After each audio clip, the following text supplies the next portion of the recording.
Good morning.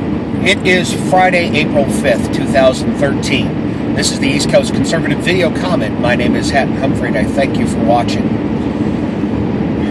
My kids like to play an interesting game. Well, interesting for them at least. It's called the nerdy, dirty word.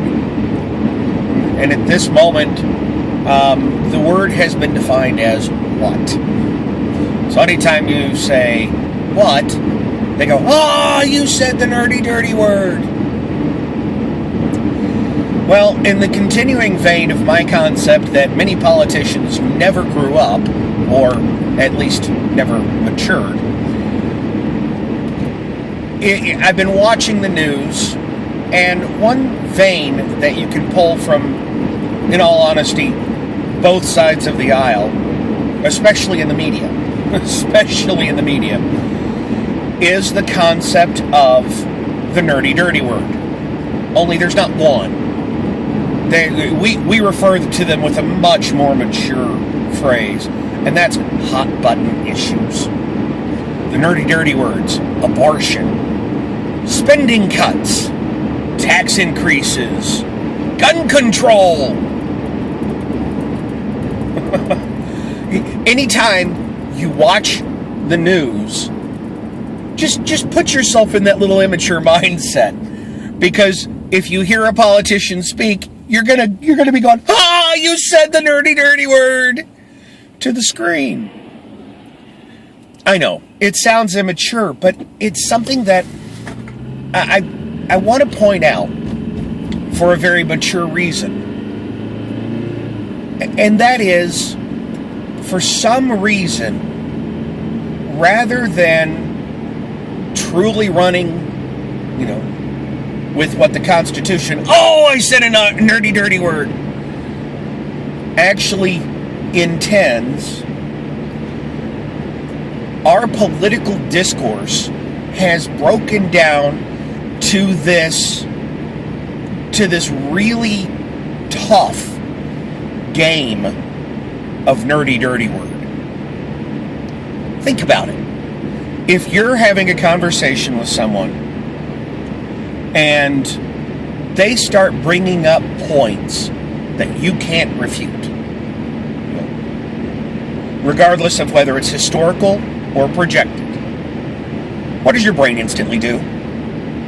Your brain instantly tries to come up with ways to validate and justify yourself. And when it can't, it sinks down into that immature, he's talking about abortion. I'm not talking about abortion. I'm talking about women's health. Or, he's talking about spending cuts. I'm not talking about spending cuts. I'm talking about taking care of the poor and needy. Think about it. And the two examples that I just gave are from opposite sides of the aisle. Because I could just as well have said, he's talking about abortion, or he's talking about women's health. He means abortion. And we're all guilty of it. If we're all guilty of it, if we're all doing it, if we're all going, you said the nerdy, dirty word, then why point it out? Why bring it up? Why make it this? Why even bother? Because our country deserves better. Ken makes the statement on the podcast.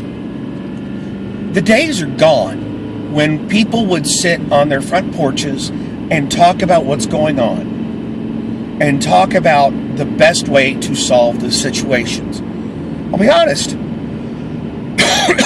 I've been having a lot of political conversations with my wife lately. She's getting really worried about the country. North Korea and their fun little jaunt down inevitability.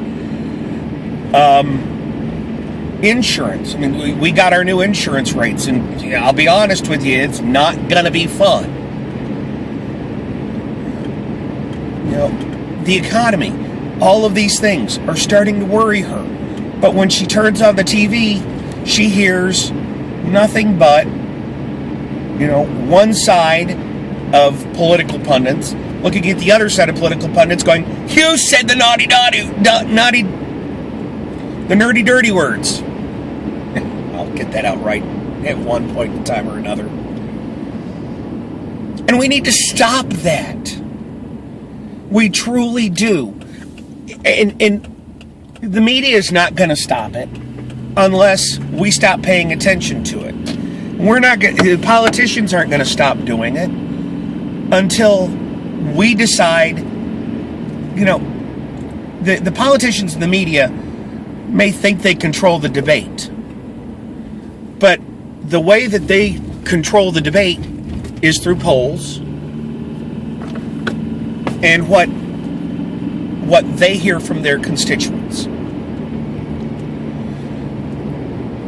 There's got to be a way. There has to be a way to tell the politicians and the media, we're done playing the game. When my kids try to play the nerdy dirty game with me, which again, the word is what, they'll go, Dad! To which your immediate response is, what? Oh, you said the nerdy dirty word. So I've started going, yeah.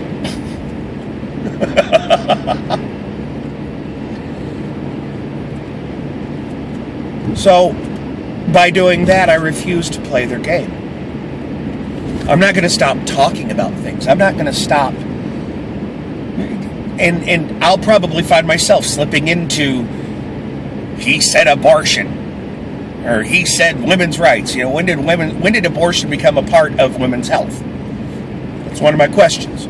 When did atheism become an organized religion? It's another question that I always ask. At what point do we consider a state establishing a religion? That's a new question that I've started asking lately. But when we look at these games that these politicians are playing, and the media are playing with them, and again, I'm not saying the Democrats, I'm not saying the Republicans, I'm not saying MSNBC, I'm not saying Fox News, I'm saying politicians and the media.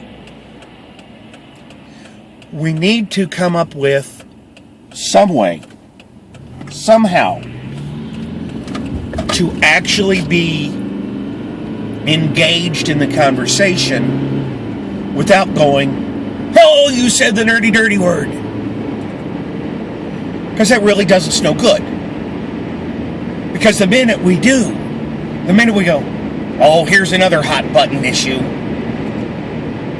and dismiss everything that's being said, we weaken our own argument. And, the statement has been made by Rush Limbaugh and others that, the left operates from emotions and feelings. And they do. And in a lot of cases, the right does as well. We try to bring in logic. So do they. We try to bring in well thought out points. In most cases, so do they. And at some point, we need to get beyond pointing fingers and saying, you said the nerdy dirty word, using more mature terms, obviously. And actually try to figure out how to best deal with the issues of the day. Because how wonderful is it that immigration reform is an issue? Immigration reform's been an issue for decades. It's a nerdy dirty word. Because on the left, they're saying, oh, it's to make everybody a part of the country. Great, wonderful. On the right, it's amnesty buying that is going to buy Democrats' votes. There's no resolution. There's no solution when you stick to the nerdy dirty words. We have to have the conversation. We have to come up with the solution. Actually, the politicians don't want a solution. I'll give you a dirty little secret here that nobody is going to agree with me on. But the politicians don't want solutions to these issues, either on the right or the left, because then they become passé. What a concept. We fixed something until it breaks again. So, as you're watching the news, as you're listening to podcasts, as you're watching politicians politic, keep an eye out for these nerdy, dirty words. And try and come up with a way to talk around them. So that when you're having your conversations with your friends, with your family, when you're having debates with folks on the other side, rather than knee-jerking into nerdy, dirty words, start actually coming up with ideas to solve the situations. I want to thank you for watching. I want to thank you for listening to our podcast. You can find more out about the show at eastcoastconservative.com. There's a subscribe button somewhere around this window. I'd ask you to subscribe. And if you liked what you saw, we invite you to join us for our podcast. We record every Sunday night at 8:30 Eastern Time. It's also available on the website at eastcoastconservative.com, on iTunes, on Stitcher.com, and on the Red State Talk Radio Network. If you didn't agree with me, or even if you did, and you didn't like what you saw, we'll still invite you to join us, because you will probably hear different nerdy, dirty words in a different order. Thanks a lot for watching, everybody. Have a great day.